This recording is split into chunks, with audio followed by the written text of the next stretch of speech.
আমি আপনাকে কিছুতেই বিয়ে করতে পারবো না। বিয়েটা কি ছেলে খেলে নাকি যে যখন যাকে খুশি বিয়ে করব আর ইচ্ছে হলো ছেড়ে দিব? রেগে কথাগুলো বলল বিন্দু। ব্যাস, অনেক হয়েছে তোমার বড় বড় লেকচার। আমি পিচ্ছি মেয়ের কাছে লেকচার শুনতে রাজি না। আমি বর্ণ চৌধুরী। আমি কারো কথা শুনি না। আমি যা চাই তা পাই, আর না পেলে তার জোর করে ছিনে নি। তোমার তো বিয়ে করতেই হবে জান। আমি মরে গেল আপনার মতো গ্যাংস্টারকে বিয়ে করব না, যে কিনা আমার চোখের সামনে একটা মানুষকে মেরে ফেললো। আমি তাকে বিয়ে করব? এর থেকে আমার মরণ ভালো।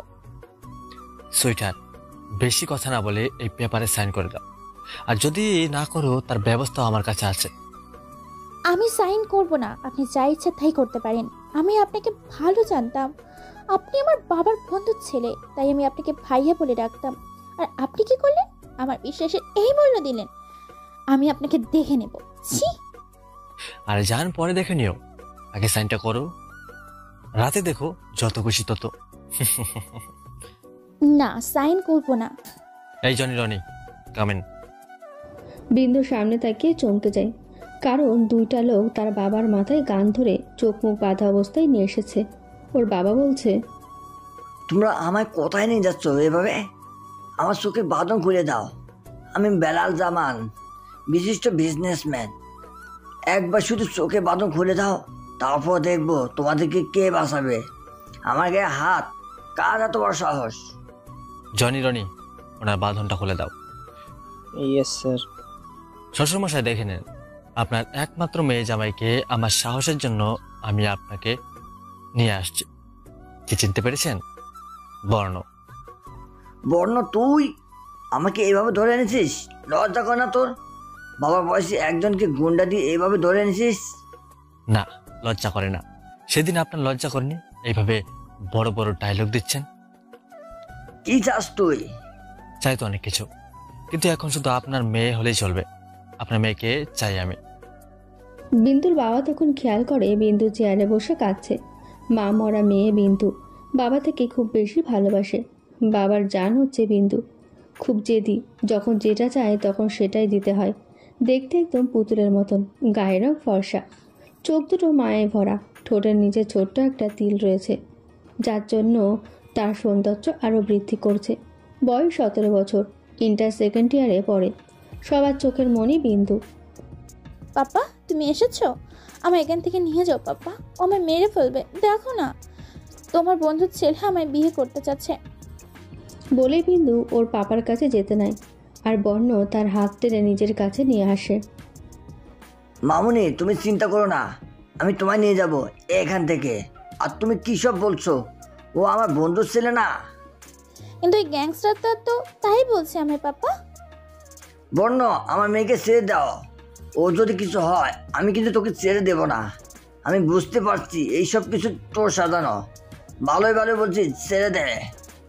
ছেড়ে তো দিব বাবা, তার আগে বিয়েটা করে নেই, সবে তো শুরু। তোর বিনাশের দিন গুনতে থাক জামান। আমি ফিরে এসেছি তোর পাপের বিনাশ করতে। গ্যাংস্টার রূপে ছাড়বো না কাউকে আমি। নাও সাইন করো। না। রনি জনি, স্টার্ট নাও। রনি জনি বিন্দুর বাবার মাথায় গান চালাতে দেয়। বিন্দু বলে ওঠে, আমি রাজি, আমার পাপাকে মেরো না। না মামুনি, তুমি এই বিয়ে করো না। ও তোমার ক্ষতি করবে। বর্ণ, তুই আমার উপর প্রতিশোধ নে। আমার উপর তো খুব, তুই আমার মেয়ের এত বড় ক্ষতি করিস না।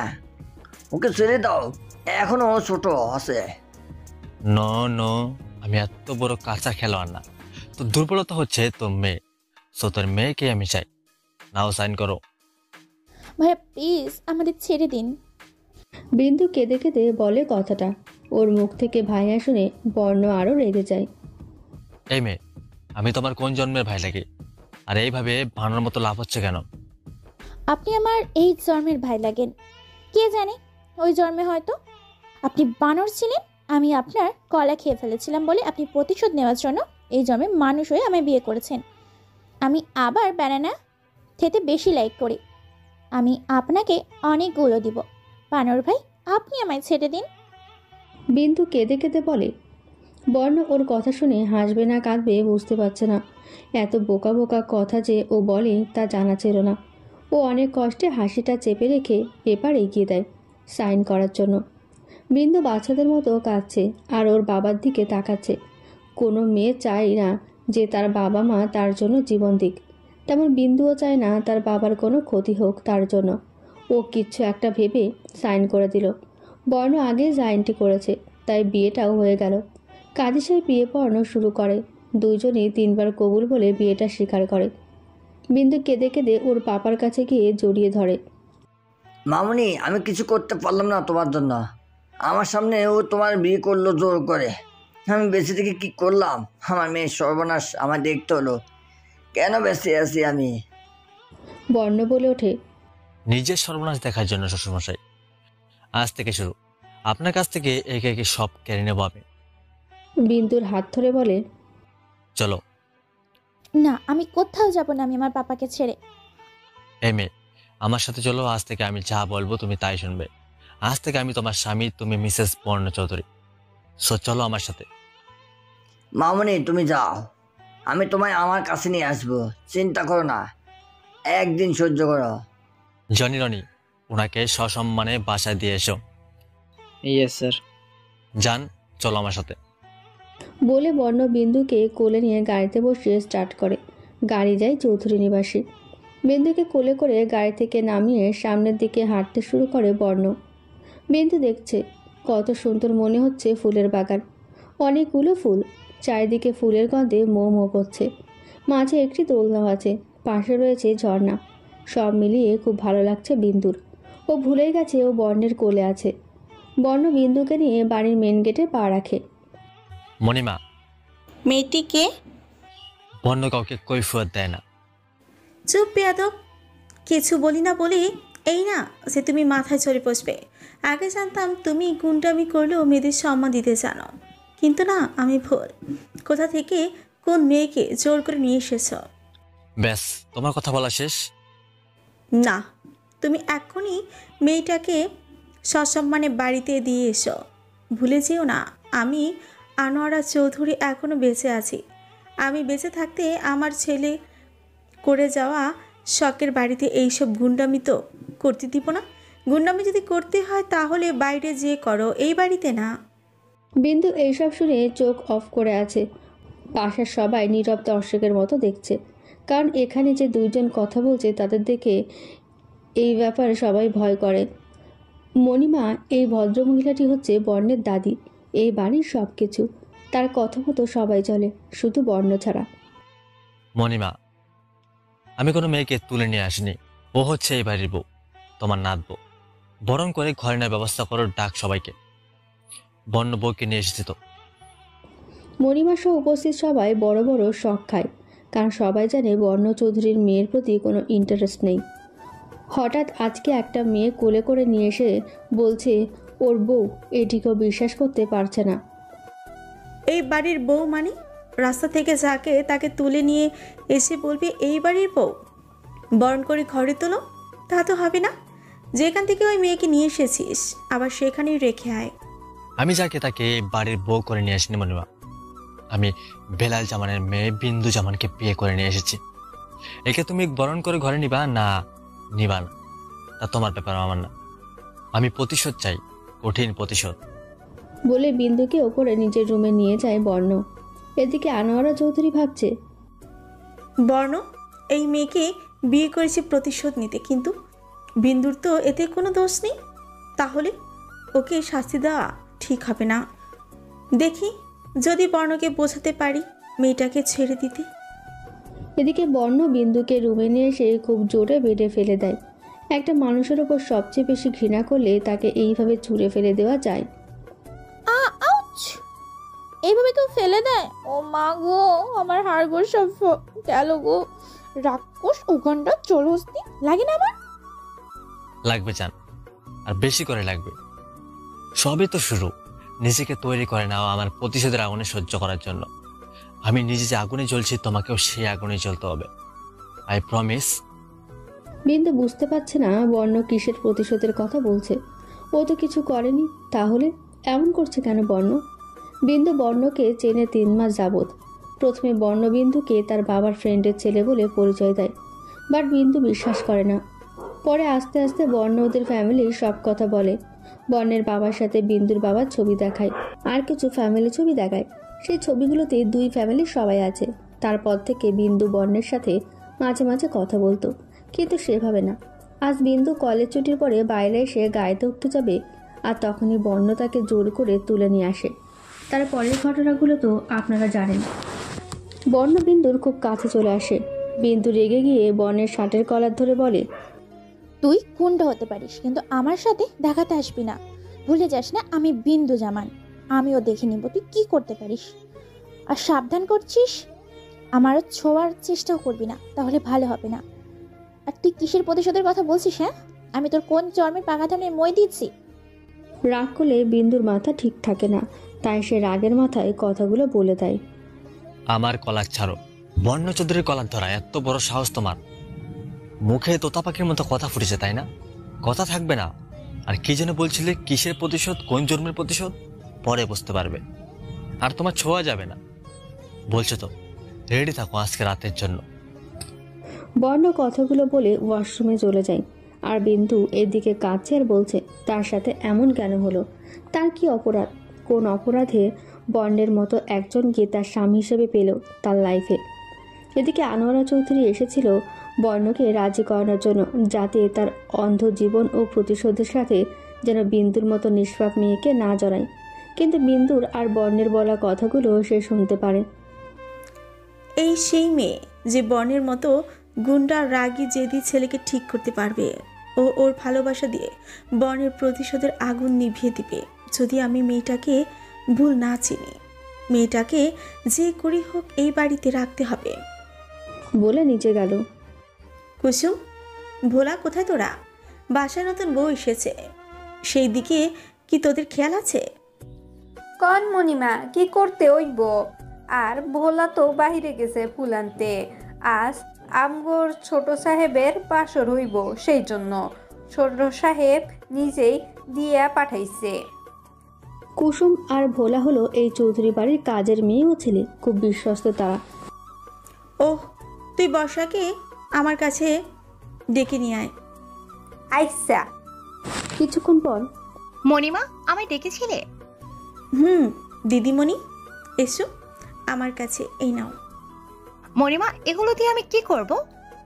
এই বেনারসি আর গহনাগুলো দিয়ে তোমার বৌমণিকে সাজিয়ে দাও। কিন্তু কোনো কিন্তু না, আমি বিয়েটা মেনে নিয়েছি, আর তোমরা সবাই বিন্দুকে এই বাড়ির বৌমণি হিসেবে মেনে নিবা। ওকে মণিমা। বর্ষা হচ্ছে বর্ণের একমাত্র ছোট বোন, খুব মিষ্টি দেখতে। বর্ণ যতটা জেদি ও তোতা শান্ত, সবার আদরে সে।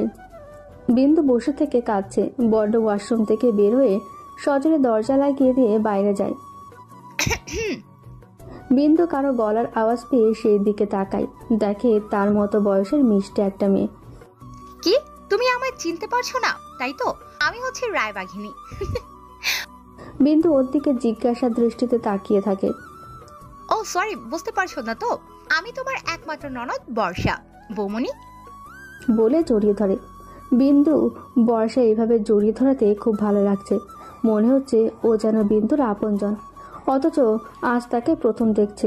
বর্ষা আরও অনেক মজার মজার কথা বলে বিন্দুকে হাসাচ্ছে। বিন্দু যেন এই বাড়িতে কাছের ও কথা বলার মতো মানুষ পেল। বৌমণি দেখো, তোমাকে কত সুন্দর করে সাজিয়েছি। বিন্দু কথা আর হাসির তালে এতটা মগ্ন ছিল যে সে বুঝতেই পারেনি সাজ হয়ে গেছে।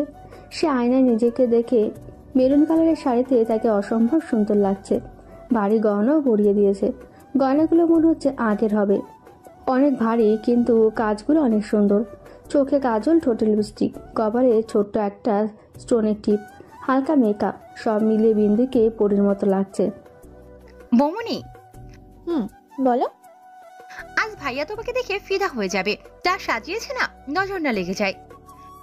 বর্ণের কথা বলতেই বিন্দুর মুখটা ছোট হয়ে যায়, কারণ ওকে তো আজকে বর্ণের জন্য এভাবে সাজিয়ে দেওয়া হয়েছে।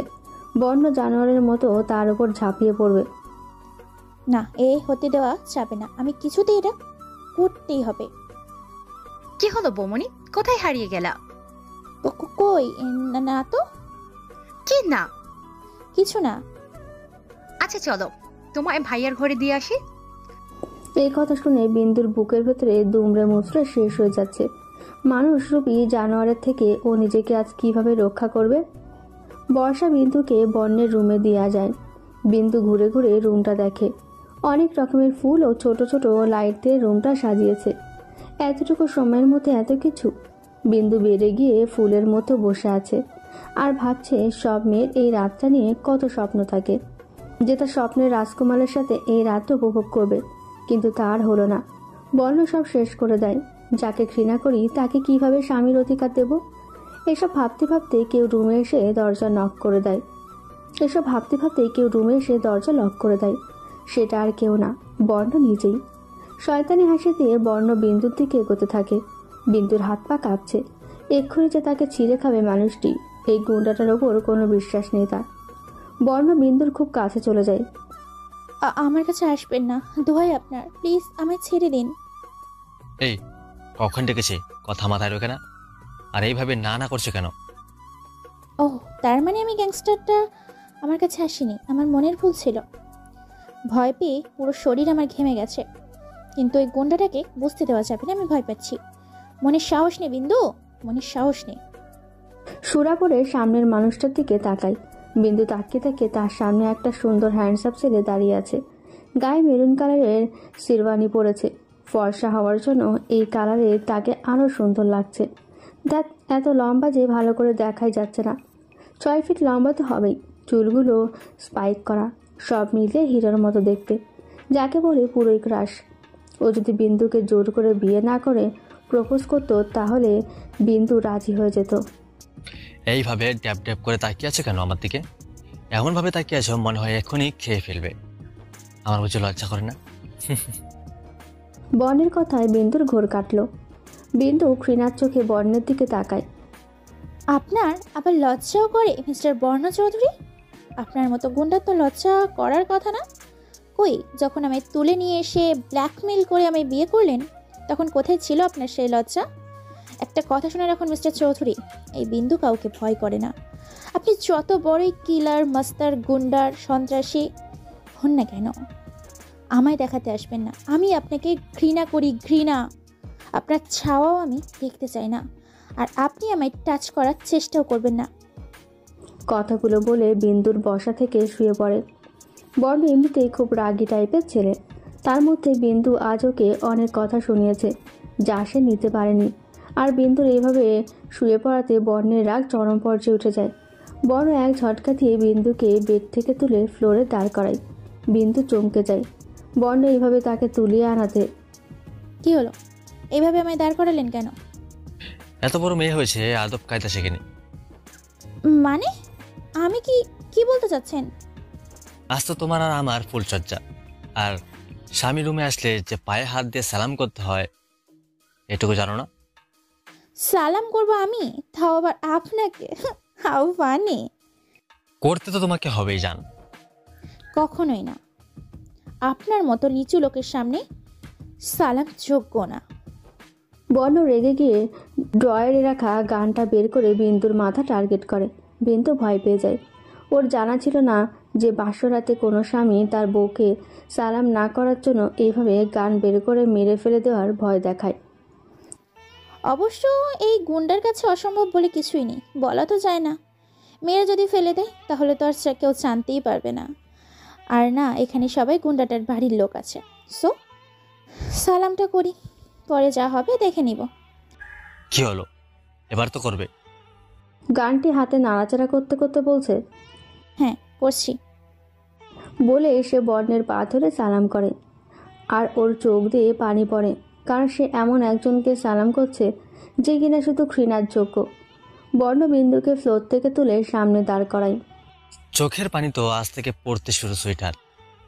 জমিয়ে রাখো, আজকে সব বের করে দিলে বাকি দিনগুলো কি করবে? এটা তো তোমার সঙ্গী। আজ থেকে তোমার আর তোমার প্রতারক বাবার শাস্তি ভোগ করার সময় শুরু।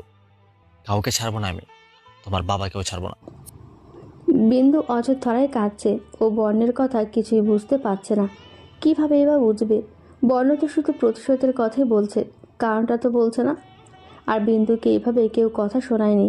ও ওর মাম্মা মারা যায় ও যখন বলতে পারে না ক বছর, তখন অনেক ছোট ছিল। ছোট থেকে ওর বাবা ওকে বাবা মায়ের আদর দিয়ে বড় করেছে, কোনো আঁচ আসতে দেয়নি ওর গায়ে। আর আজ সেই পাপাকে নিয়ে বর্ণ বাজে বাজে কথা বলছে। বিন্দু তো এটা সহ্য করবে না। বিন্দু মুখ খোলে। আপনার সাহস কী করে হয় আমার পাপার সম্পর্কে এইভাবে কথা বলার? আপনার মুখে আমি আমার পাপার নাম শুনতে চাই না। আপনি একটা নোংরা লোক। আপনার মতো জানোয়ার সব কিছুই করতে পারে। বিন্দুর মুখে শেষের কথাটা শুনে বর্ণের মাথায় চরম রাগ উঠল। বর্ণ অগ্নির দৃষ্টিতে বিন্দুর দিকে তাকিয়ে বলে, আমি জানোয়ার নোংরা লোক। ভেবেছিলাম কিছু করব না, কিন্তু এখন দেখছি তুমি সেটাই চাও। বর্ণ বিন্দুর দিকে এগোতে থাকে। বিন্দু পিছিয়ে যায়। এই রূপটাতে বর্ণকে হিংস্র বাঘের মতো লাগছে। বিন্দু পেছোতে পেছোতে বলে, কি করবেন কি আপনি? পুরো কথা না বলতে দিয়ে বর্ণ বেডে ফেলে 2 হাত চেপে ধরে ওর ওপর ওঠে। বিন্দু ভয়ে চিৎকার দিয়ে ওঠে। দয়া করে আমার কোনো ক্ষতি করবেন না, প্লিজ আমায় ছেড়ে দিন। আমি আর কখনো আপনার মুখে মুখে কথা বলবো না, প্লিজ। কান্নাজড়িত কণ্ঠে কথাগুলো বলল বিন্দু। বর্ণের রাগের মাত্রা বেশি ছিল, আর বিন্দুর বাবার ওপর তার প্রতিশোধের নেশা ছিল, তাই সে বিন্দুর কান্না শুনতে পাচ্ছে না। বর্ণ এবার এক হাত দিয়ে বিন্দুর চুলের মুঠো ধরে, অন্য হাত দিয়ে বিন্দুর গলা চেপে ধরে। বর্ণ বিন্দুকে কিস করতে থাকে। বর্ণের বিন্দুর ওপর এতটাই রাগ ছিল যে তার কিসগুলো কামড়ে পরিণত হয়। বিন্দু চিৎকার করতে করতে বলে, আমার ব্যথা লাগছে, প্লিজ ছেড়ে দিন আমায়। বর্ণ কিছুতেই বিন্দুকে ছাড়ে না। সে বিন্দুর ঠোঁট ছেড়ে গলা ঘাড়ে কামড় দিতে থাকে। শাড়ি আঁচলটা বুক থেকে সরিয়ে বুক ও পিঠে কামড় দিতে থাকে। বর্ণ যেন এক প্রতিশোধের খেলায় মেতেছে। সে তার মধ্যে নেই। তার কাছে এখন প্রতিশোধটাই আসল। রাত 3টে। বিন্দু বর্ণের দেওয়া কিস নামের কামড়গুলো সহ্য করতে না পেরে এক পর্যায়ে সেন্সলেস হয়ে যায়। বিন্দুকে ওইভাবে ফেলে রেখে বর্ণ ডোর লক করে বাইরে যায়। বর্ণ মনে মনে খুব খুশি। আজ যে সে তার শত্রুর মেয়ের ওপর প্রতিশোধ নিয়েছে। সবে তো শুরু, এখনও অনেক কাজ বাকি আছে বর্ণের। ও ছাদে গিয়ে সব ভাবছে আর সিগারেট খাচ্ছে। কিছু সময় পরে ভোরের আলো ফুটতেই বর্ণ রুমে যায়। সে এমন কিছু দেখবে তা কল্পনাও করতে পারেনি। বর্ণ বেডের দিকে তাকিয়ে থেকে বেডে একটা পরী শুয়ে আছে। বর্ণ বিন্দুকে এর আগেও অনেকবার দেখেছে, কিন্তু তার প্রতিশোধ দৃষ্টিতে ভোরের আলোতে বিন্দুকে দেখতে অনেক সুন্দর লাগছে, যাকে বলে ডানাকাটা পরী। বর্ণ বিন্দুর মুখের দিকে একথানে তাকিয়ে আছে। বিন্দুর মুখটা যেন মায়ে ভরা। বর্ণের চোখ চায় বিন্দুর শরীরের দিকে। বর্ণ আঁতকে ওঠে। সে কাল রাতে রাগের মাথায় মেয়েটার কি অবস্থাটাই না করেছে। নিষ্পাপ পিচি মেয়েটাকে সে রাক্ষসের মতো কামড় দিয়েছে। বিন্দুর ফর্সা শরীরে বর্ণের দেওয়া কামড়গুলো কেটে বসেছে। বিন্দুর পুরো শরীরে বর্ণ রাগের মাথায় কাল বাঘের মতো কামড় দিয়েছে, যা বিন্দুর মতো পিচ্ছি মেয়ের এই যন্ত্রণা সহ্য হয় না। বর্ণ অনুতপ্ত হয়ে বিন্দুর দিকে এগিয়ে যায়। বিন্দুর মাথার পাশে বেডে গিয়ে বসে। বর্ণ বিন্দুকে যে অবস্থায় রেখে গেছে সে অবস্থায় আছে। শাড়িটাও এলোমেলো হয়ে আছে, যার জন্য সব ক্ষত স্পষ্টভাবে দেখা যাচ্ছে। বর্ণ কল্পনাও করতে পারেনি সে বিন্দুর এমন অবস্থা করবে। বিন্দুকে এই অবস্থায় দেখে তার বুকের ভেতর কেঁপে ওঠে। নিজের অজান্তেই চোখ দিয়ে 2 ফোঁটা পানি বের হয়। বর্ণ উঠে গিয়ে বিন্দুর জন্য মলম নিয়ে আসে, বিন্দুর ক্ষতস্থানে লাগানোর জন্য। বর্ণ মলম হাতে নিয়ে যখন বিন্দুর ক্ষতস্থানগুলোতে লাগাতে যাবে, তখন বর্ণের আগের কথা মনে পড়ে যায়। তাদের সাথে ঘটে যাওয়া অত্যাচার, অবিচার, আঘাতের কথা মনে পড়ে যায়। বর্ণ সাথে সাথেই ভয়ানক রূপ ধারণ করে, হাতের কলম ছুটে ফেলে দেয়। বর্ণ সেন্সলেস হওয়া বিন্দুকেও ছাড় দেয় না। বিন্দুকে এই অবস্থায় বেডে বসে ঝাঁকিয়ে ঝাঁকিয়ে বলে, আমি তোকে আর তোর বাবাকে কোনোদিনও ক্ষমা করব না। আর তোরা তো মানুষ নামে অমানুষ। মানুষের থেকে তোরা শুধু কেড়ে নিতে জানিস। তোদের মতো মানুষের সাথে কেন বেঁচে আছিস? তোরা সমাজের কলঙ্ক। আমি তোকে আর তোর বাবাকে কিছুতেই ছাড়বো না। আরে তোর বাবার দেওয়া আঘাতের থেকে আমার দেওয়া আঘাত তো সামান্য মাত্র। তোদের বাবা মাকে আমি আঘাতে আঘাতে শেষ করব। আমি জানি এখানে থাকলে আমি তোর উপর অত্যাচার করতে পারবো না। মণিমা বাধা দেবে। আমি তোকে অনেক দূরে নিয়ে যাব। কয়দিন ঘুমিয়ে নে, শান্তি করে ঘুমিয়ে নে। আর তো মাত্র কয়েকটা দিন তোদের বাবা মায়ের শান্তির ঘুম আমি হারাম করব। বিন্দুর এখন আস্তে আস্তে করে জ্ঞান ফিরছে, কারণ বর্ণ যেভাবে ঝাঁকিয়ে ঝাঁকিয়ে কথা বলল, তার উপর আবার কথা শেষ করে বর্ণ বিন্দুকে বেডে ফেলে দিয়ে যায়। বিন্দু সারা শরীরে খুব ব্যথা অনুভব করছে। মাথাটা ভারী লাগছে, আর কানের কাছে ভাঙাচোরার আওয়াজ আসছে। বিন্দু কিছু বুঝতে পারে না। সে একটু একটু করে চোখের পাতা খোলে। চোখটা খোলার শক্তিটুকুও পাচ্ছে না বিন্দু। এতটাই খারাপ লাগছে তার, বলে বোঝানো যাবে না। বিন্দু তাকিয়ে তাকিয়ে বর্ণ রুমের জিনিসগুলো ভাঙছে। বর্ণকে দেখতে একদম রাগী বাঘের মতো লাগছে। বিন্দু এমন অবস্থায় বর্ণকে দেখে ওর বুকটা ভয়ে কেঁপে ওঠে। সে কান্না করে দেয়। কালকে বর্ণের দেওয়া আঘাতের ব্যথায় ও আজকে এমন অবস্থায় বর্ণকে দেখে বিন্দু গলা শুকিয়ে যায় ভয়ে। কিভাবে সে এই মানুষরূপী রাক্ষসটার কাছ থেকে মুক্তি পাবে? কি এমন ভুল করেছে সে, যার জন্য এই রাক্ষসটা তাকে ছিঁড়ে ছিঁড়ে খাচ্ছে? বিন্দু কিছু বুঝতে পারছে না। ওর চোখ দিয়ে শুধু অযোধ্যারায় পানি পড়ছে। মুখে হাত দিয়ে কাঁদছেও, যাতে করে ওই রাক্ষসটা শুনতে না পারে। এমন অবস্থায় যদি দেখে বিন্দু জেগে গেছে, তাহলে ওকেও ছুঁড়ে ফেলে দেবে। বনের কিছুটা রাগ কমে যায়। ও বাইরে যাওয়ার জন্য ডোর খুলতে যেতেই নেয়, আর তখনই কান্নার আওয়াজ শুনতে পারে। বেডে তাকিয়ে দেখে বিন্দু কাঁদছে আর ওর মাথা নড়ছে। ওপাশে হয়ে শোয়ার কারণে তার মুখটা দেখা যাচ্ছে না।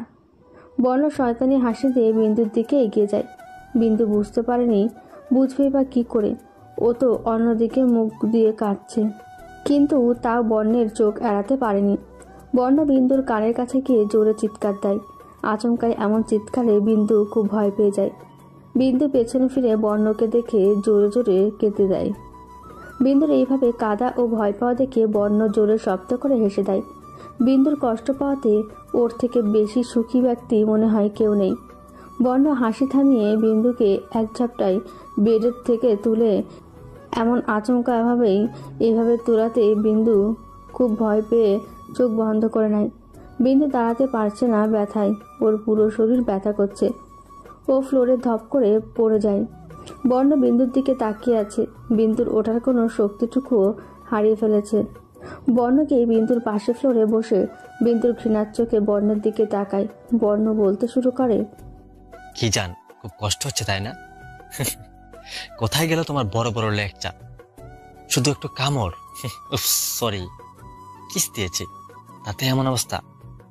আর তো কিছুই করেনি। কাল যা করেছি তারপর থেকে জানে যদি ভয় থাকে তাহলে আমার মুখে মুখে কথা বলবে না। আমি যা যা যেমন যেমন ভাবে বলবো তাই করবে। আর এইসব কাদার নাটক আমার সামনে করতে এসো না। তাড়াতাড়ি ওয়াশরুম থেকে ফ্রেশ হয়ে এসো। বিন্দুর হাতে একটা শাড়ি ধরিয়ে দিয়ে বলল কথাটা। বিন্দু চোখ বন্ধ করে অজ্ঞান ধারায় কান্না করছে। ওর সাথে কাল থেকে যা যা হচ্ছে ও কিছুই বুঝতে পারছে না। একটা খারাপ স্বপ্নের মতো লাগছে। মেয়ে, কথা শোনো না, জোরে কথা না বললে হয় না। বিন্দু নিজের দিকে হয়ে কাঁদছে। বর্ণ ওর গানটি নিয়ে বিন্দুর দিকে টার্গেট করে ধমক দিয়ে বলে, এখন যদি না ওঠো তাহলে আমি কি করতে পারি তা ভালো করে জানো, আর না জানলে বলো, আমি প্রয়োগ করে দেখিয়ে দিই।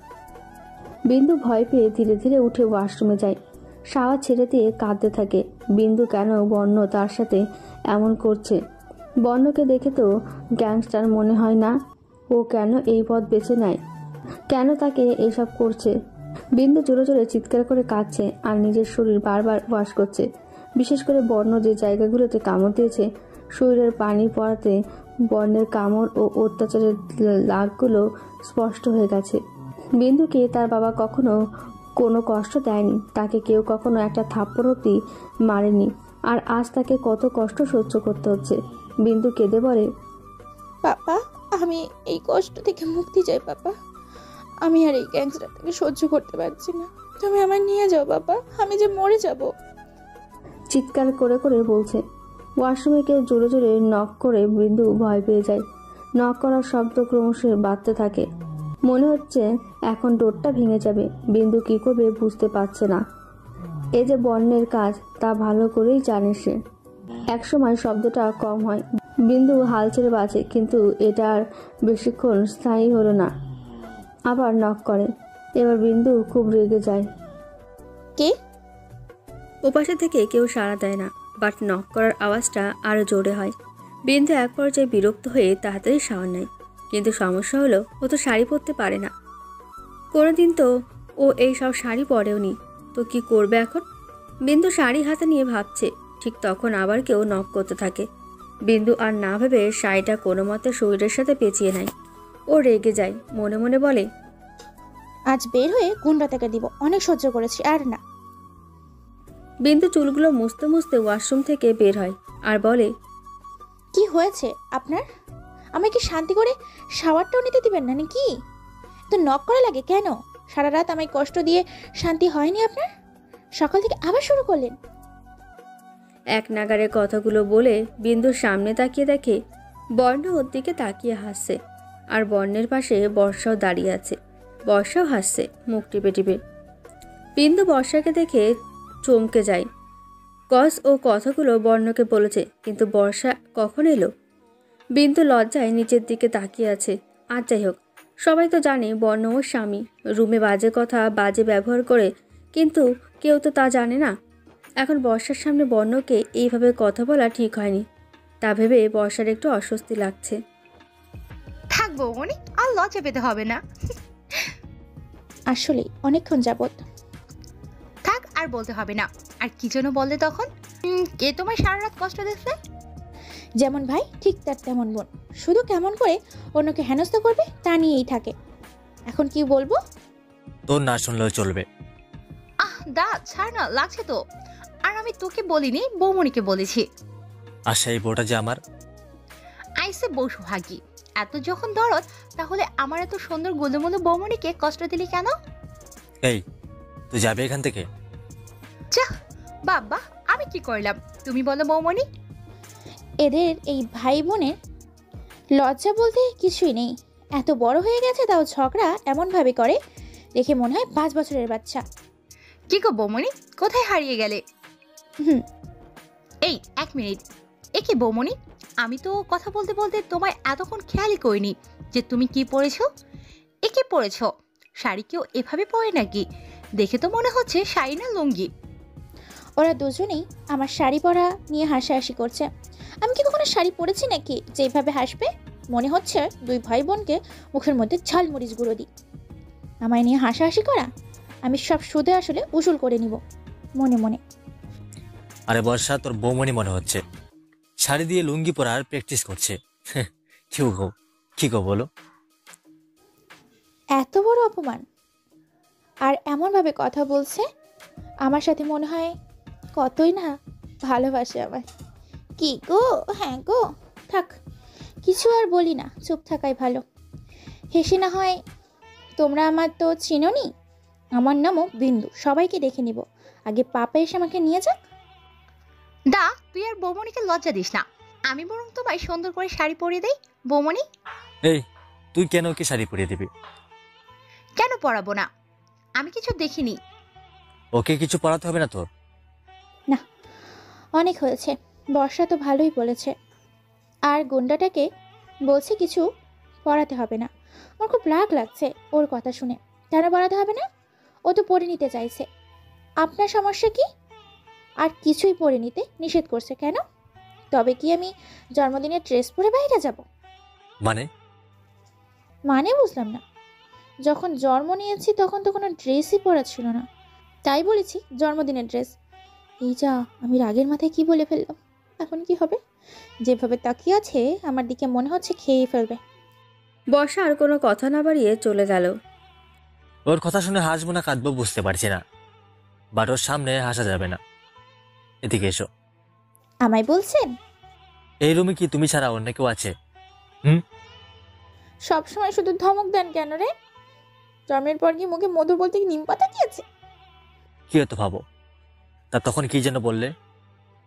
কি কি কি কি কি- কি- কিছু বলিনি তো। ও তাই? ওর শাড়ির আঁচলটায় হাত দিয়ে। কি আপনি এগিয়ে আসছেন কেন আমার দিকে? আর আমার শাড়িতে হাত দিচ্ছেন কেন? প্লিজ আমায় ছেড়ে দিন, আমার কাছে আসবেন না। কেন, তোমার কাছে গেলে কি হবে? আমি তো তোমার স্বামী, তাই না? না, আমার জানি কেমন লাগছে। কেমন লাগছে বলতে পারবো না। আমার দিকে এসো, আমি শাড়ি পরিয়ে দেবো তোমায়। সবসময় না রোমান্স করা মুডে থাকি না তোমার মতো।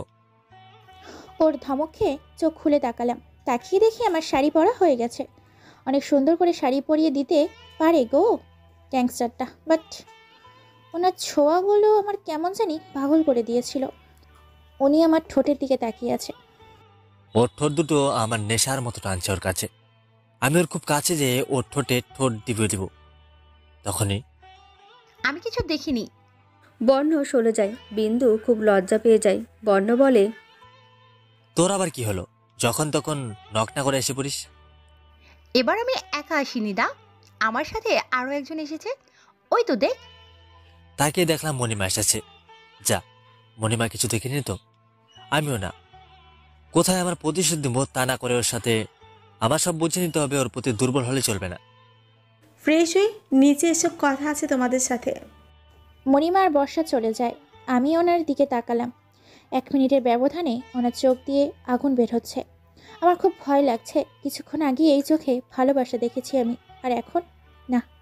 আমি কেন এসে ভাবছি আমায় তো পালাতে হবে এখান থেকে। ওর কাছে গেলাম।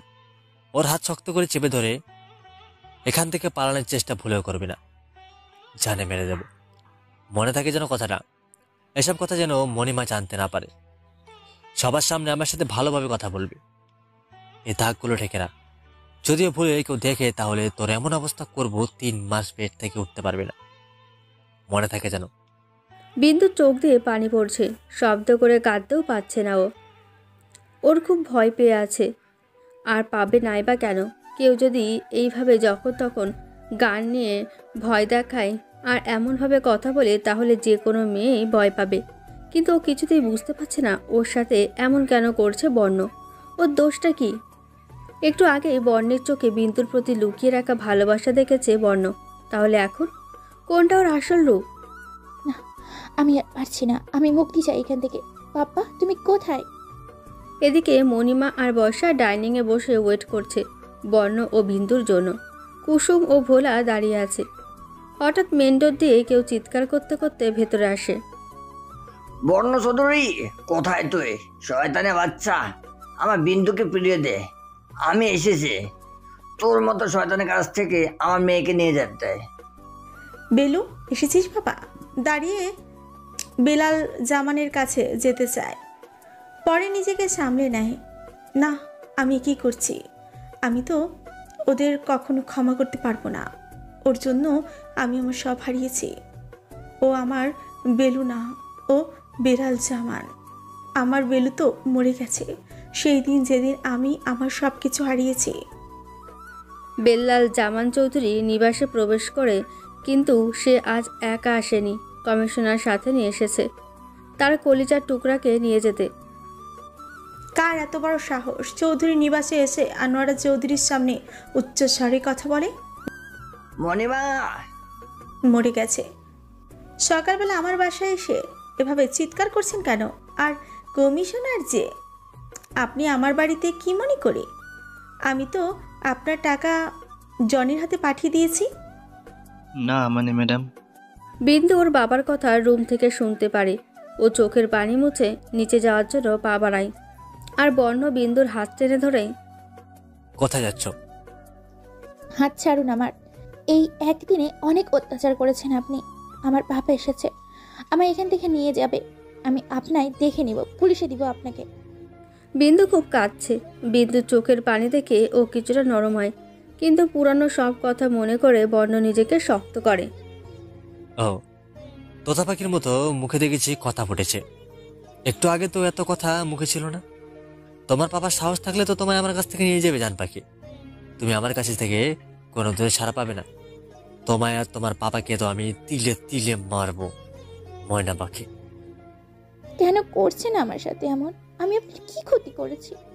আমি তো আপনার সাথে কোনো অন্যায় করিনি, তাহলে কেন এমন করছেন আমার সাথে? প্লিজ আমায় যেতে দিন। এই মেয়ে ওঠো, একদম আমার পা ধরবে না। আর এই নেকা কান্না থামাও। তোমরা মেয়েরা নেকা কান্না ছাড়া কি আর পারো? অন্য কিছু পারো না? আমি যা বলবো তাই করবে। আমার কথার একদম এদিক সেদিক করবে না। তুমি তোমার পাপার সাথে যদি যেতে চাও, তাহলে আমি কিন্তু তোমায় সহ তোমার পাপাকে জানে মেরে দেব। সেদিনের কথা মনে করে দেখো জানেমন। গানটা বের করে বিন্দুকে দেখিয়ে দেখিয়ে বলে। বিন্দু সেদিনের কথা মনে পড়ে যায়। বিন্দু কলেজ ছুটির পরে বাইরে এসে গাড়িতে উঠতে যাবে, আর তখনই একটা ছেলে হাঁপিয়ে হাঁপিয়ে দৌড়ে আসে। পেছনে কতগুলো গুন্ডার মতো লোক ছুরি নিয়ে লোকটাকে তাড়া করছে। এক পর্যায়ে লোকটির সামনে গাড়ি এসে পড়ে। গাড়ি থেকে একটা হ্যান্ডসাম ছেলে বের হয়, দেখতে পুরো হিরোর মতো। ব্ল্যাক কোট ও প্যান্ট, চোখে সানগ্লাস, অনেক হাইট। ছেলেটার আর কেউ না, বর্ণ চৌধুরী। বিন্দু কিছুদিন আগে থেকে বর্ণকে চিনত, বাট সেভাবে না। বর্ণ গান নিয়ে ওই লোকটাকে ধরে, কি যেন বলে লোকটিকে, দেন শ্যুট করে দেয়। বিন্দু খুব ভয় পেয়ে যায়। বর্ণ যে এরকম ও জানতো না। বিন্দু চিৎকার করে ওঠে। বর্ণ তাকে দেখে ফেলে এবং তার লোকেরাও। বর্ণ বিন্দুর দিকে এগিয়ে আসে। বিন্দুর খুব ভয় পায়। ভয় পাবারই কথা। চোখের সামনে কেউ যদি কোনো জলজ্যান্ত মানুষকে মেরে ফেলা দেখে, তাহলে তার এমনই হবার কথা। বর্ণ এসে বিন্দুকে জোর করে গাড়িতে ওঠায়। তারপরের কাহিনী তো আপনারা সবাই জানেন।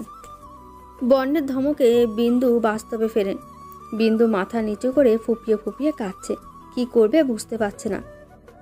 এখানে থাকলে এই রাক্ষসটা তাকে ছিঁড়ে ছিঁড়ে খাবে, তার উপর অমানবিক অত্যাচার করবে, আর এখান থেকে বের হলেও আমার সহ পাপাকে মেরে ফেলবে। না, আমি আমার পাপাকে অনেক ভালোবাসি।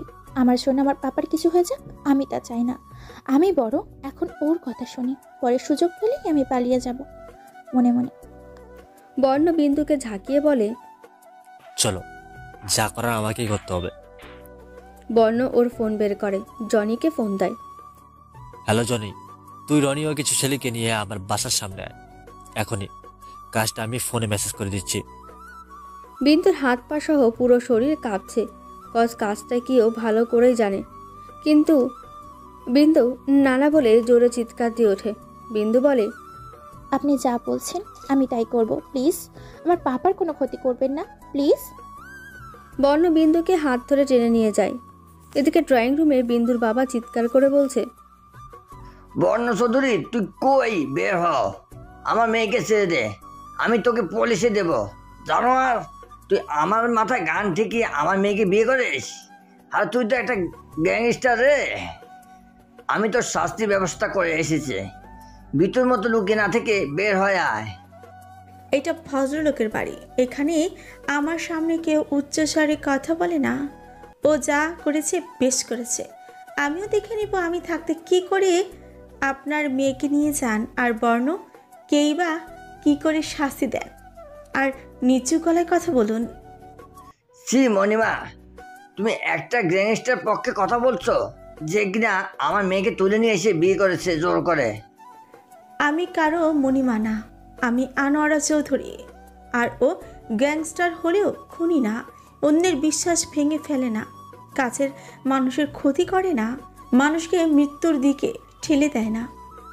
কথা শেষ করার আগেই বর্ণ বিন্দুকে নিয়ে ড্রয়িং রুমে আসে। এসে ও সোফায় পায়ের ওপর পা তুলে বসে, এমন ভাব করে মনে হয় কিছুই হয়নি। বর্ণ ইশারায় বিন্দুকে বসতে বলে ওর পাশে।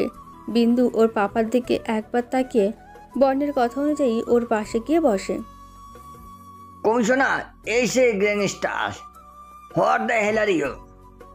শ্বশুরমশাই, আমাকে কিছু বলবেন? What nonsense!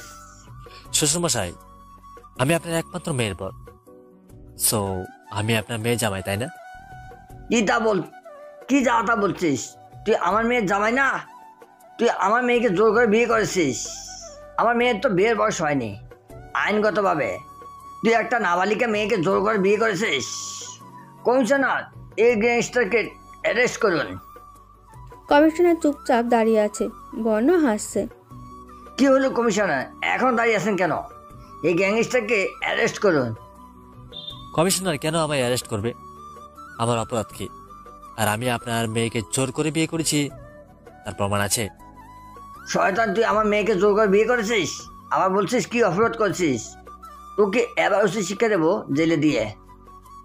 কি প্রমাণ আছে আমি আপনার মেয়েকে জোর করে বিয়ে করেছি? প্রমাণ আমি নিজে। কমিশনার তো আর আপনার মুখের কথা শুনে আমায় নিয়ে যাবে না। আমার কথা না শুনলে কি তোমার মেয়ের কথা শুনবে? প্রিন্সেস, তুমি বলে দাও। বিন্দু মাথা নিচু করে চুপ করে আছে।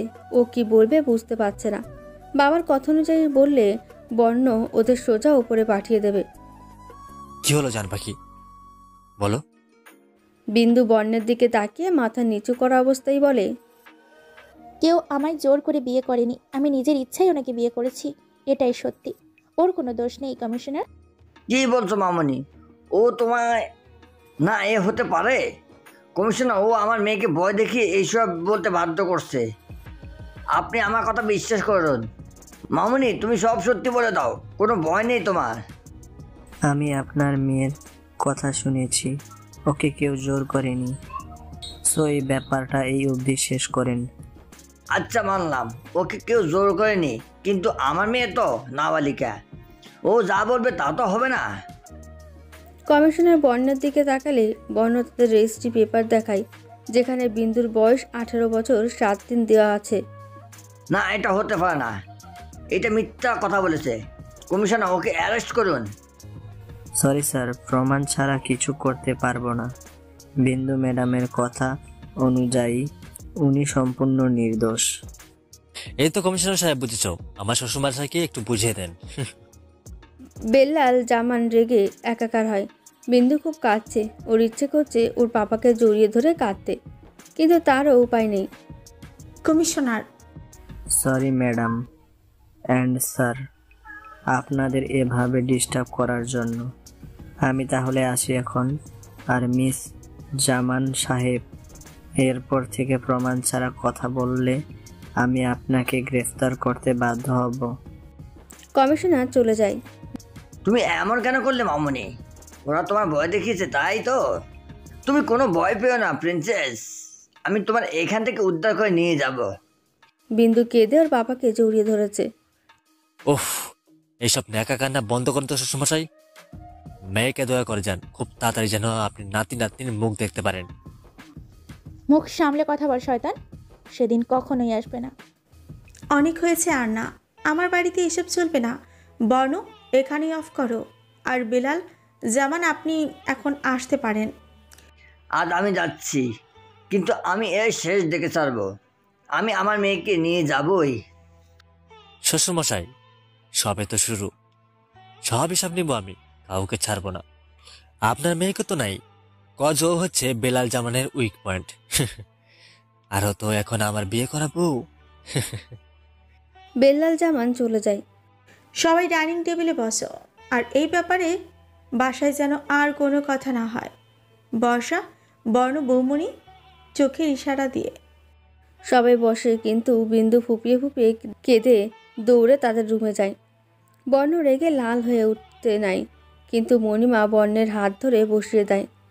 বর্ণ আর বাড়ির বাকি সবাই কিছু বুঝতে পারছে না যে কি হচ্ছে। সবাই নীরব দর্শকের মতো দেখছে। এদিকে বিন্দু এসে বেডের উপর হয়ে শুয়ে কাঁদছে। কেন হচ্ছে ওর সাথে এমন? ওর কি দোষ? আর বর্ণ কেন বারবার প্রতিশোধের কথা বলছে? কিসের প্রতিশোধ, যার জন্য বিন্দুর মতো একটা সহজ সরল নিষ্পাপ পিচ্ছি একটা মেয়েকে এভাবে নিজের জীবনে বলি দিতে হচ্ছে? বর্ণের সাথে বিন্দুর বয়সের অনেক পার্থক্য। বিন্দুর বয়স 17 আর বর্ণের 28, কিন্তু বর্ণ দেখতে খুবই সুন্দর, বলার মতো না, এক কথায় সুদর্শন পুরুষ। বিন্দু এসব ভাবছে, হঠাৎ ডোর ওপেন করার আওয়াজ আসে। ও চমকে যায়। পেছনে তাকিয়ে দেখে মণিমা এসেছে, সাথে কুসুমও এসেছে প্লেটে হাতে নিয়ে। কুসুম, প্লেটটা রেখে যা। কুসুম রেখে ডোরটা লাগিয়ে দিয়ে চলে যায়। বিন্দু মণিমার দিকে তাকিয়ে কাঁদছে। ও চোখের পানি কিছুতেই আটকিয়ে রাখতে পারছে না। কিছু করার ছিল না ওর, মিথ্যা বলা ছাড়া। এই নরক থেকে যাবার সব পথ বন্ধ করে দিল গ্যাংস্টারটা। মণিমা বিন্দুর কাছে এসে ওর মাথায় হাত বুলিয়ে দেয়। বিন্দু ফ্যালফ্যাল করে তাকিয়ে আছে মণিমার দিকে। মণিমা বিন্দু তাকিয়ে থাকা দেখে ওর চোখের পানি মুছে দেয়। মনে মনে বলে, আমি এই ছোট্ট মেয়েটার কষ্ট সহ্য করতে পারছি না। আমি তো জানি আমার বর্ণ কেমন। ও তো এই মেয়েটাকে ভালোবেসে বিয়ে করেনি। ও তো বিয়ে করেছে ওর বাবার, ওর পরিবারের করা পাপের প্রতিশোধ নিতে, কিন্তু ওর তো কোনো অপরাধ নেই। আমারও কিছু করার নেই। আমি জানি বর্ণ খুব জেদি, রাগী ও একঘয়ে ছেলে। আমি যদি এই মেয়েকে এখান থেকে পালিয়ে যেতে সাহায্য করি, ও হয়তো আমায় কিছু করবে না, কিন্তু বিন্দু যাক না কেন, ও ঠিক খুঁজে বের করবে। তারপরে হয়তো ওকে জানে মেরে দিবে। না, এই হতে দেওয়া যাবে না। বর্ণের এই প্রতিশোধের খেলা বন্ধ করতেই হবে। আর এটা করতে পারে যে একমাত্র বিন্দু। আমি ওকে এ ব্যাপারে সব ধরনের সাহায্য করব। এসব ভাবতে ভাবতে মণিমার চোখ দিয়ে দুফোঁটা পানি বের হয়। তা বিন্দুর চোখ এলো না। বিন্দু মণিমাকে বলল, কি হয়েছে তোমার? তুমি কাঁদছো কেন? ওই গ্যাংস্টারটা কি আমার মতো তোমাকেও বকে আর মারে? অসহায়ভাবে মণিমাকে প্রশ্ন করে বিন্দু। মণিমা কি বলবে বুঝতে পারছে না, কিন্তু একটা জিনিস ঠিক বুঝতে পারছে যে বর্ণ মেয়েটাকে ভয় দেখায়, তার সাথে মারেও। আমি জানি ও ভয় দেখিয়ে আটকে রাখছে, কিন্তু মারবে এটা আমি ওর থেকে আশা করিনি। ও প্রতিশোধের নেশায় কী করে পারলো এই বাচ্চা মেয়েটাকে মারতে, যে কিনা এখনও নিজের হাতে তুলে খেতে পারে না। ছি বর্ণ। বৌমনি, আর কাঁদতে হবে না, খেয়ে নাও। তুমি এভাবে কাঁদলে তোমার কাছের মানুষদের কষ্ট হবে। তারা তো তোমার চোখের পানি দেখতে চায় না, তারা সবসময় দেখতে চায় তুমি হাসি খুশি থাকো। খেয়ে নাও কেমন? কিন্তু মণিমা, ওই গ্যাংস্টারটা চায় না যে আমি সুখে থাকি। ও সব সময় আমায় কষ্ট দেয়। আমি বুঝতে পারছি না মণিমা, ও কেন আমার সাথে এমন করছে। সব ঠিক হয়ে যাবে, তুমি একটু ধৈর্য ধরো। এখন একটু খেয়ে নাও। এভাবে না খেয়ে থাকলে তুমি দুর্বল হয়ে পড়বে। তখন তোমার গ্যাংস্টারের করা অন্যায়ের মোকাবেলা করবে কিভাবে? মণিমা, তুমি ঠিকই বলেছ, আমায় খেতে হবে। আমি ওকে শাস্তি দিব, কিন্তু আমি তো নিজে খেতে পারি না। ফাগলি মেয়ে, আমি আছি তো। এই নে, হাঁ করো। মণিমা বিন্দুকে খাইয়ে দিচ্ছে, আর বিন্দু মণিমার দিকে অপলকে চেয়ে আছে আর খাচ্ছে। কি হলো? কি দেখছো অমন করে? দেখেছি তুমি কত যত্ন করে আমায় খাইয়ে দিচ্ছ। পাপা ছাড়া আমায় কেউ এভাবে খাইয়ে দেয়নি। জানো, আজকে মাম্মার কথা খুব মনে পড়ছে। আমার মাম্মা বেঁচে থাকলে হয়তো আমায় এইভাবেই খাইয়ে দিত। আমি তাকে দেখিনি ছোটবেলায়। পাপাকে মাম্মামের কথা বললে পাপা বলতো আমার মাম্মাম নাকি আকাশের তারা হয়ে গেছে, আমায় দেখতে পাচ্ছে দূর থেকে। আমিও বিশ্বাস করতাম, কিন্তু আস্তে আস্তে বুঝতে পারলাম যে মাম্মাম যেখানে গেছে সেখান থেকে আর ফিরে আসা যায় না। বাবা জাস্ট আমার সান্ত্বনা দিত। পাগলি মেয়ে, কাঁদিস কেন? আমি আছি না। আমি তোকে রোজ খাইয়ে দিবে এভাবে, চোখের পানি মুছে দিয়ে। ইস, কি কষ্ট মেয়েটার ভেতরে। আর একে বর্ণ সব ধরনের টর্চার করে। ও ঠিক করেনি। ওকে বলতেই হবে কেন বিন্দুকে এভাবে গায়ে হাত তুলেছে। মনে মনে, বৌমনি, তুমি রেস্ট নাও, আর যা লাগবে তুমি আমায় বলবে। লজ্জা পাবে না কেমন? বলে চলে যায়। গিয়ে দেখে বর্ণ ড্রয়িং রুমে সোফায় বসে ল্যাপটপ নিয়ে অফিসের কাজ করছে। বর্ণ, আমি তোকে কিছু বলতে চাই। এভাবে পারমিশন নেওয়ার কি আছে? যা বলার বলো মণিমা। তুই মেয়েটার গায়ে হাত তুলেছিস কি মনে করে? তুই কি মানুষ? মেয়েটা কাঁদছে, তুই ভালো করে জানিস ওর বাবা ওকে অনেক যত্নে বড় করেছে, ওর গায়ে ফুলের টোকা অবধি দেয়নি। আর তুই কি না? আমি তোর কাজগুলো দেখে অবাক হচ্ছি। তুই কি আমার সেই বর্ণ, সেই ছোট্ট বর্ণ যে কিনা অন্যের কষ্টে কাঁদত? না, আমি তো সেই বর্ণকে খুঁজে পাচ্ছি না তোর মধ্যে। তুই তো প্রতিশোধের নেশায় অন্ধ হয়ে গেছিস। ওই বাচ্চা মেয়েকেও ছাড় দিলি না। ওর তো কোনো দোষ নেই বর্ণ, কেন করছিস ওর সাথে এমন? ব্যাস মণিমা, অনেক বলে ফেলেছ। ওর দোষ ও বেলাল জামা নেমে। আর হ্যাঁ, আমি প্রতিশোধের নেশায় অন্ধ হয়ে গেছি। আমি প্রতিশোধ চাই, প্রতিশোধ, চরম প্রতিশোধ। কাজটা কি ঠিক হলো? ও যদি এখন আমার রাগটা বিন্দুর উপর ছাড়ে, আমি কিভাবে এই দুই পরিবারের প্রতিশোধের খেলা বন্ধ করব? আল্লাহ, আমায় সাহায্য করুন। বর্ণ ওর রুমের দিকে এগিয়ে যাচ্ছে। ওর চোখ মুখ দেখে বোঝা যাচ্ছে যে আজ বিন্দুর কপালে দুঃখ আছে। এদিকে বিন্দু বেডে শুয়ে আছে আর ভাবছে, মণিমা কত ভালো, ওকে কত যত্ন করে। বর্ষাও খুব ভালো, কিন্তু এই গ্যাংস্টারটা খুব বাজে। ও যদি ভালো হতো তাহলে আমার স্বপ্নটা পূরণ হতো। আমি রোজ রোজ স্বপ্নে এই রকম রাজকুমারকে দেখতাম, ঠিক বর্ণের মতো। কিন্তু এ তো যা, আমি কি ভাবছি? আমার ওর কথা আমি এত ভাবলে চলবে না। আমি সব নায়িকাদের মতো প্রেমে পড়তে চাই না। বিন্দু এসব ভাবছে। কেউ রুমে ঢুকে পড়ে। বিন্দু তাকিয়ে দেখে বর্ণ। বাহ বাহ, গ্যাংস্টারটাকে দেখতে তো দারুণ লাগছে। Blue shirt, blue pant, crush খেলাম। আরে বিন্দু, কি ভাবছিস তুই? বর্ণ এসে বিন্দুকে এক ঝটকানি দিয়ে বেড থেকে নামিয়ে ও দু হাত জোরে ধরে আর বলতে থাকে, কি মনে করছিস তুই? নিজেকে চালাক ভাবছিস খুব, তাই না? মণিমাকে আমার নামে বিচার দিবি আর বন্য ভয় পেয়ে তোকে তোর বাড়ির দিকে নিয়ে আসবে। আর এই বন্য কাউকে ভয় পায় না। তুই মণিমাকে বলে যে ভুল করেছিস তার শাস্তি পাওয়ার জন্য রাতে ওয়েট করিস। বলে বর্ণ বিন্দুর হাত ছেড়ে দিয়ে ওকে ধাক্কা মেরে বেডে ফেলে দিয়ে ওয়াশরুমে যায়। বিন্দু কাঁদছে আর ভাবছে ওর আর এক মুহূর্ত এখানে এই জানোয়ারটার সাথে থাকবে না, যে কিনা নিজের বউকে সম্মান দিতে জানে না, সবসময় অত্যাচার করে। এসব ভাবতে ভাবতে বিন্দু খেয়াল করে যে বেডসাইডের ওপর বর্ণের ফোন রাখা। ও ফোনটা নাই। আর আশ্চর্যের বিষয় যে ফোন লক করা ছিল না। বিন্দু এত কিছু না ভেবে ওর পাপাকে কল দেয়। প্রথমবার দিতেই রিসিভ করেনি। বিন্দু আবারও দেয়, এবার রিসিভ করে। বিন্দু পাপা বলে ঠিক তখনই ওর হাত থেকে ফোনটা কেড়ে নেয় বর্ণ। বর্ণকে দেখে বিন্দুর গলা শুকিয়ে যায়। ও এক ঢোক গেলে বর্ণ ফোনটা কেড়ে নিয়ে ফ্লোরে ছুঁড়ে ফেলে। বিন্দুর দিকে রাগে চোখে তাকায়, মনে হয় এখনই গিলে খাবে। বিন্দু ভয় পেয়ে চোখ বন্ধ করে আর কাঁদতে থাকে। বর্ণ রুম থেকে বেরিয়ে যায় আর যাওয়ার আগে ডোরটা গায়ের জোরে লাগিয়ে দেয়। বিন্দু ভাবছে ও কিছু বলল না, কিন্তু আমায় যে করে হোক এখান থেকে যেতেই হবে। আমি এখানে কিছুতেই থাকতে পারবো না। বিন্দু উঠে দৌড় খুলতে নেয়, কিন্তু ও পারে না, কজ বাইরে থেকে লক করা। ও কাঁদতে থাকে। ও সব পথ চেয়ে বর্ণ বন্ধ করে দিচ্ছে। হঠাৎ তার ঘাড়ে কারো স্পর্শ পায়। বিন্দু তাকিয়ে দেখে বর্ষা এসেছে। বর্ষার দিকে করুণ চোখে তাকায় বিন্দু। বর্ষা রুমে এসে দেখে বিন্দু কাঁদছে। রুম বাইরে থেকে লক করা ছিল। বর্ষা যে রুমে এসেছে বিন্দুর সেদিকে কোনো খেয়াল নেই। বিন্দু তো ভাবছে ও কি করে এই নরক থেকে বের হবে। ওর যে আর এই কষ্ট সহ্য হচ্ছে না। হঠাৎ করে বিন্দু বর্ষাকে জড়িয়ে ধরে হাউমাউ করে কাঁদতে থাকে। তোমার দাদা আমায় শেষ করে দিল। সব থেকে হওয়া আমি একা। আমার পাপার থেকে আমায় নিয়ে এসেছে, প্রতি মুহূর্তে আমায় কষ্ট দিচ্ছে।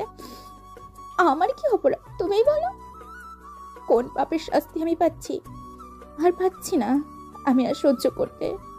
আমি তোমার দাকে কখনো ক্ষমা করতে পারবো না। জানি না তোমার দা আমার সাথে কোন জন্মের করা অন্যায়ের প্রতিশোধ নিচ্ছে। শুধু জানিও আমার সাথে যা করছে তা একদমই ঠিক হচ্ছে না। শান্ত হও বৌমনি, শান্ত হও। এভাবে কান্না করলে শরীর খারাপ হবে। আমি কিভাবে শান্ত হব? বলে তোমার দাদা তো আমার সাথে অমানুষের মতো আচরণ করছে। চলো তো, ওঠো, তোমাকে আমাদের বাড়ি ঘুরিয়ে দেখাবো। তোমার ভালো লাগবে। তুমি তো আমাদের বাড়িটা দেখোনি। গ্যাংস্টারটা তো ডোর লক করে চলে গেছে, বের হবো কি করে? আরে বৌমনি, তুমি পাগল হয়েছো নাকি? কেন? আরে বাবা, আমি তো ভেতরে এসেছি, ওই দেখে ডোর ওপেন করা। তোমার দা আমার পাগল বানিয়েছে। ভালো থাকতে তো আমায় মুক্তি দেবে না। সো পাগল হয়ে যদি দেয়। এই বর্ষা। বৌমনি বলো। আমি পাগল হলে তোমার ভাইকে বলো পাপড়াতে দিয়ে আসতে, কেমন? বর্ষা কিছু একটা বলতে যাবে, তার আগে মণিমা এসে বলে, কে পাপনে যাবে? মানে ও কিছু না মণিমা, আমি বৌমনিকে একটু আমাদের বাড়িটা ঘুরিয়ে দেখাতে চাই। ভালো কথা, যাও দেখি নিয়ে আসো। বৌমনি তো আমাদের বাড়িটা দেখেনি। যাও বৌমনি, বসা, তোমায় দেখিয়ে দিবে। একা বসে থাকতে তো ভালো লাগে না। এখন বর্ণ বাসায় নেই, তুমি একটু বেরিয়ে আসো। ও আসলে তো আর টাইম দিবে না। ছেলেটা খুব রাগি, বাট মনটা ভালো। কেমন ভালো জানা আছে যে ছেলে একটা মেয়েকে ভয় দেখিয়ে বিয়ে করে প্রতিটা মুহূর্তে কষ্ট দেয়, তার মন আবার ভালো থাক। আর না ভাবি, এই গুন্ডাটা নেই, এটাই সঠিক সময়। বাগানে বেড়াতে যেয়ে আমি পালিয়ে যাব। কি হলো বৌমনি, কি এত ভাবছো? কই কিছু না তো। বর্ষা বিন্দুকে বাগানে নিয়ে যায়। অনেক সুন্দর তো বাগানটা। ওই তো ফুল গাছ, আমার খুব ভালো লেগেছে। তাই? আসলে এখানে যা যা দেখছো এগুলো দার পছন্দের গাছ। সব দাগ লাগিয়েছে। পছন্দ তো হতেই হবে। আমার দার যদি পছন্দ না থাকতো তাহলে আমায় এত সুন্দর বৌমনি নিয়ে এসে দিতে পারতো না। তার ছেলের হাসি দিয়ে মনে মনে বলছি, বৌমনি ছাই বৌমনি, আমার তো কষ্ট দেওয়ার জন্য। কিন্তু ছেলেটা দেখতে এমনি। ইস, এবারে সবাই কত ভালো। ও যদি একটু ভালো হতো তাহলে আমি পালিয়ে যাবার রাস্তা খুঁজতাম না। বিন্দু এসব ভাবছে আর বর্ষার পেছনে পেছনে যাচ্ছে। কি গো বৌমনি, কি ভাবছো তো? তুমি তো দেখছি সবসময় ভাবনায় মেতে থাকো। বর্ষার কথায় বিন্দুর ঘোর কেটে যায়। বিন্দু কিছু বলতে যাবে তার আগেই সে দোলনা দেখে, যে দোলনাটা ওর আগেই দেখেছিল বর্ণ যখন কালকে ওকে কোলে করে প্রথম এই বাড়িতে নিয়ে আসে। দোলনাটা খুব সুন্দর, বিশেষ করে ফুল দিয়ে সাজিয়ে রাখার জন্য বেশি সুন্দর লাগছে। বিন্দু দৌড়ে গিয়ে ওই দোলনাটায় গিয়ে বসে। বর্ষা ওর সাথে গিয়ে বসে। বর্ষা বলা শুরু করে, জানো বৌমনি, এই দোলনাটা আমার দার খুব পছন্দের। আমার দার যখন মন খারাপ থাকে তখন ও এখানে এসে বসে, আকাশের দিকে তাকিয়ে থাকে, কি যেন বলে। এই দোলনাটি ভাইয়ার অনেক যত্ন সহকারে রেখেছে। বিন্দু কিছুটা অবাক হয়। ও ভাবছে গুন্ডাটারও আবার মন বলে কিছু আছে যে তাকে সবসময় কষ্ট দেয়। বৌমনি, মাথায় আঁচলটা দাও, আমি তোমায় একটা জায়গায় নিয়ে যাব। কোথায়? গেলেই দেখতে পাবে। বলে বর্ষা বিন্দুকে বাগানের পেছনে নিয়ে যায়। এটা এটা তো মনে হচ্ছে কবরস্থান। এটা আমাদের পারিবারিক কবরস্থান। এখানে আমার মামনি, বাবাই, দাদু, পিমনি আর আমার আরেকটা দাভাই ঘুমিয়ে আছে। আরেকটা দা ভাই? আমার 2টা দাভাই। ওরা নাকি যমজ ছিল, অর্ণ আর বর্ণ। তোমার দা ভাই আর বাকিরা কি ভাবে মারা যায়? তা আমি জানি না বৌমনি, আমায় বলেনি। আমি নাকি খুব ছোট ছিলাম, এসব দাভাই আর মণিমা জানে। আমি প্রশ্ন করেছিলাম, বাট আমায় কেউ বলেনি। দাভাই নাকি সব বাড়িয়ে এমন হয়েছে। আমার দাভাই আসলেই খুব ভালো, কিন্তু ওর ভেতরে অনেক কষ্ট, যা ওই লুকিয়ে রাখছে, আমাদের বুঝতে দেয় না। বিন্দু সব শোনার পরে ওর মন খারাপ লাগছে। ওর চোখ দিয়ে পানি পড়ছে। বৌমনি, তুমি এখানে ওয়েট করো, আমার ফ্রেন্ড ফোন দিয়েছে, আমি কথা বলে আসছি। ওকে। বিন্দু তো ভুলে গিয়েছে যে ওর পালাতে হবে। ওর মনে পড়ে আশেপাশে দেখে এই দিকটাই কেউ নেই, কিন্তু পালানোর মতো রাস্তা তো নেই। ভাবতে ভাবতে ওর মাথায় বুদ্ধি আসে যে ওই লম্বা প্রাচীর টপকে যাবে, এটাই ভালো। হাত পা ভেঙে গেলে যাবে, কিন্তু ওই গুঁড়াটার থেকে তো মুক্তি পাবে। বিন্দু আর কিছু না ভেবে যে উঠতে যাবে, তার পেছন থেকে কেউ ওর হাত খুব শক্ত করে টেনে ধরে রাখে। আউচ! বিন্দু আর্তনাদ করে উঠল। বর্ণ বিন্দুর হাত খুব শক্ত করে ধরে এক ঝটকা দিয়ে ওর দিকে ঘুরিয়ে দিল।